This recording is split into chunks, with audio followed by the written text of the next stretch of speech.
Hey guys, welcome to my channel. If you don't know me, allow me to introduce myself. Name's KulturedKhun, and you're watching Culture Talk. KayxTee. Hello. Hey. How are you doing, sweetheart? I'm good, and how are you? I'm great. How's the new year? The new year is alright, thanks, and how's yours? Mine's okay, just pushing content bit by bit, you know the vibe. Stan, I haven't uploaded in like 2 weeks. Why not? Life. Take that for what it is, I guess. Alright, on to the questions. So, you're a YouTuber. For those of you that don't know her, KayxTee is one of Zambia's biggest YouTubers. Applaud. And as such, we'd like to talk about how YouTube has affected your life. So, we can start with a simple question. What is YouTube? YouTube is a video sharing platform where anyone can post literally anything. Maybe not anything because of new guidelines, but a lot of things. And what do you do on YouTube?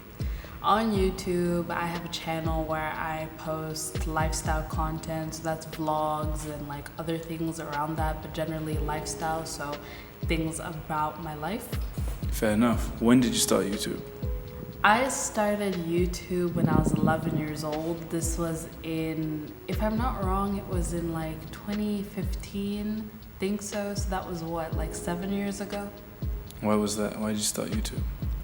I started YouTube because I loved the creators I was watching. So at the time it was My Life is Ava, Lohanthony, and others. I'd watch them with my sister. And we were literally bored. We were like, what else can we do? You know, I didn't really have friends, so started doing YouTube. Okay, so since joining YouTube, has your life changed? Obviously that's a dumb question, but how has it changed? I don't think my life has changed per se. Definitely YouTube has brought more opportunities to my life, but it hasn't changed my life. Like, I don't see it, you know, like, you're always telling me that, do you understand, like, you can't even fit 11,000 people in your bedroom, in your yard at that matter, but I don't see it that way. Like, I don't see it as 11,000 people. I'm just like, oh, 11,000 besties watching my videos. It doesn't, or it hasn't clicked in my brain that that many people watch my videos, so it hasn't changed my life per se. So you've mentioned that YouTube hasn't necessarily affected your relationship with self, but would you say your life with YouTube is going how you would have planned when you were 11? When I was 11, I was honestly geeked if even 10 people would watch my videos. So definitely it has exceeded my expectations for where I thought I'd be, but I don't know.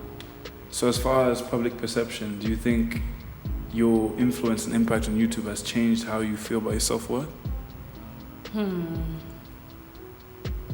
Please repeat the question. How has public perception impacted your self-worth? With you being a public persona, do you think that has influenced or impacted at all how you view yourself as an individual? I don't think it's impacted how I view myself as an individual, but it's definitely made me be more cautious of what I put out and what I do say, because I know that everything I put out has high scrutiny and anyone can say anything in 2 seconds, you know, keyboard warriors. So I have to be cautious of that, but I don't think it's impacted my self-worth. So could you expand on that? You said there's a bit of self-restraint when it comes to posting. Why do you think that is? That is because we are living in a time when everyone is hypersensitive. So something I say, even if I don't mean it in that way, could be seen the wrong way. So I definitely try to keep it more PG. On my channel, I stray away from certain topics or things that can be misconstrued, and that's that. So in an ideal world, would you rather be more liberal in some of your views or posts, or do you think you're in your own lane, which is just fine for you? I'm in my own lane, which for now is fine with me. I'm sure in the future I would love to open up about things that I believe and things that I'd like to see happen, and like changes in policies that I don't agree with or I do agree with, and Yeah, but for now, I have to keep it safe before I end up offending the wrong people. And cancel culture these days, you say the wrong thing and snap, you are out the window. Everyone's just like, oh no, boycott her. I understand. So what do you think is a common misconception that's held about you or other YouTubers in Zambia that you'd like to correct for us right now? We are not rich. Literally all the time I'll be out with my friends and they'll be like, oh, you're paying, right? YouTube money. I'm like, it's not that much money. So that's a misconception. And another one is that we are sort of pompous in a way. We're really not. Normal people barely even see that we have a platform. We know that we have a platform, but it doesn't really hit that way, if you understand what I mean. I feel you. So talking about being pompous or not, do you think since becoming public and going on YouTube, you've become more or less personable? What do you mean by that? Do you think you are more outgoing or social with strangers now that you have a platform?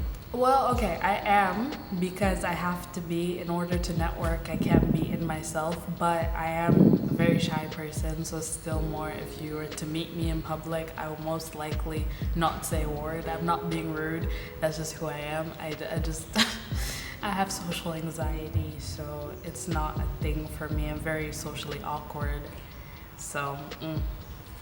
So with that social anxiety, do you think that being relatively known locally is daunting?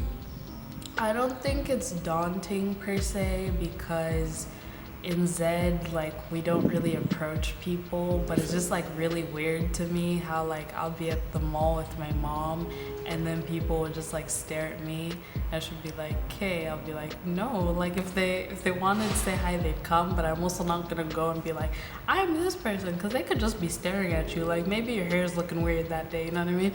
But it's just like the weirdest thing when people just like stare at you in public. So with the public stares, and then obviously there's a look at the bank account. You mentioned before that the money you make or have made isn't that magnificent or substantial. So why is it that you do YouTube? Is there a grander vision to your mission? I sort of do it for vibes. I can't say there's an end goal per se. Like I just want to keep doing it for years to come. I don't see myself stopping like in the near future. So. That's fair enough. This is going to be a bit deeper. What would you say is dark about YouTube? Like the people that create content obviously don't share with those who want to join or those who are envious of you. What's some of the aspects that aren't shared necessarily that you go through on those dark days when you don't feel like creating? The days when you don't feel like creating, creator slump. It happens all the time, but sometimes people push you and they have a sense of entitlement. Like my sister did a TED Talk where she was talking about how influencers have feelings too, which is so true because everyone goes through it, but people aren't willing to let you go through your emotions because you are a public persona.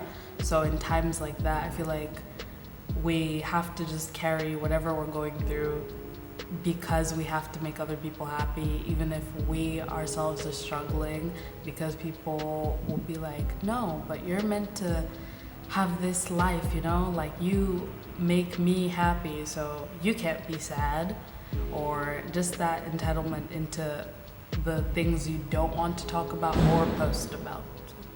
So with where you're going, do you think this 2022 that people will become more accepting and more understandable, or do you think that as your numbers grow, sort of your responsibility to them and grows whereas to yourself dwindles? Do you think that you become more of public property the bigger you get on YouTube? Yes, you do, unfortunately, because the bigger an audience you have, the more people you have to please, and the more, when it's a smaller community of people, for instance, that I have right now, people are more understanding, but when you have more people watching you, there's people who don't care, they literally don't care, they just want to watch the content, they don't care about you as an individual. So definitely as you grow, you lose that, I don't know what word I'm looking for. Can you help me? Oh, I guess you lose that intimacy, isn't it? Yeah. Because you're not as close-knit. Mm.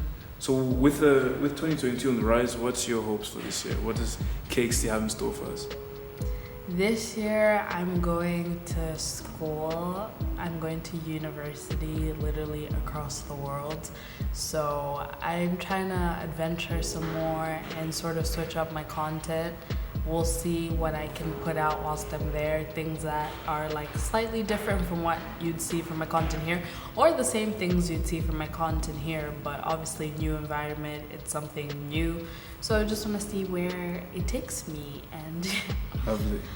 And any advice to any little ladies looking up to you, want to follow in the big sister's footsteps as far as putting themselves out there in public through the camera?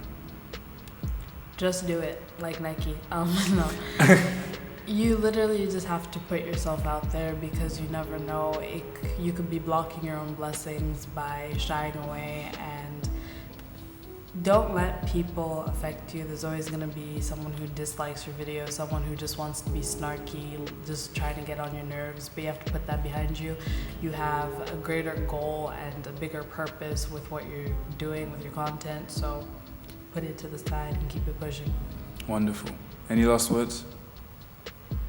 Please don't forget to subscribe to this channel, subscribe to my channel, and I want to see more creators. Beautiful. Yeah. Thank you. Have a good night. Thank you for watching the video. Please don't forget to like, share it with a friend, subscribe to the channel, leave a comment down below.